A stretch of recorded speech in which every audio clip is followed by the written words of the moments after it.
we decided to come out on a 275 and run against all the cars with the steamroller tires and everything.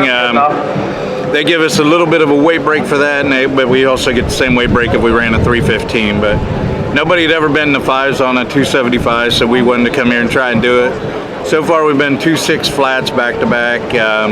Yesterday the nose broke off the car and was higher than the roof when I went through the lights.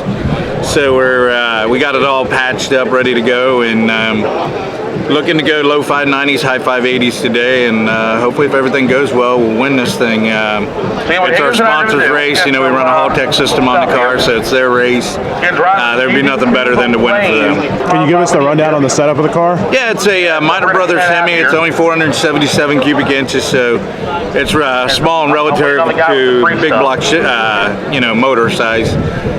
It's got twin 98 bullseyes on it. As I said, it's got Haul-Tech atomizer 3 800-pound injectors, 2 of them per cylinder. It's got an RPM 3-speed in it. Rodney at RPM had to change over all the ratios for us to run quarter mile here.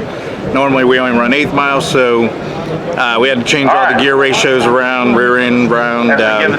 Marty Merlet built the chassis, reback half the course this winter, and moved me back in the car about a foot, and it's been working awesome. I mean, we've ran big tire no prep, small tire no prep, street with JJ&M. We did a little bit of everything this year, and the car's been flawless. How long have you had this car? How long have you been working on getting it to where it is?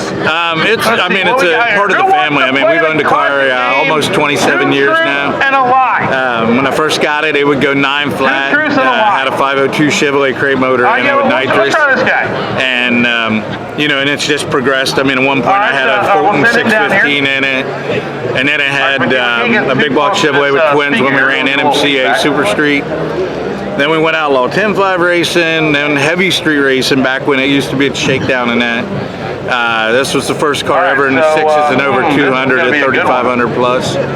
So it's got a long history of accomplishments to the car. What's your name and where you from? You know, we're just trying to put it in the fives on the 275s, just adding one more to the list. He has to think about that. You guys have had it a long time. Is there any craziest or favorite story along the way somewhere? I know you got there's always stories you always remember. We was at a high valley, and the car left back then. We was probably running 480s, 470s, which was fast back then. And I go through the finish line, and there's no brake pedal there anymore. The Hyman had broke. So you look, as a driver, I always go to any track that I ever go to, like even here, as long as it is. I always look at what's going to happen if something happens. And earlier in the day, I'd said, well, if something would happen and I couldn't stop, we're going to go through this wheat field over here. And not only did I end up there once in a weekend, I ended there twice.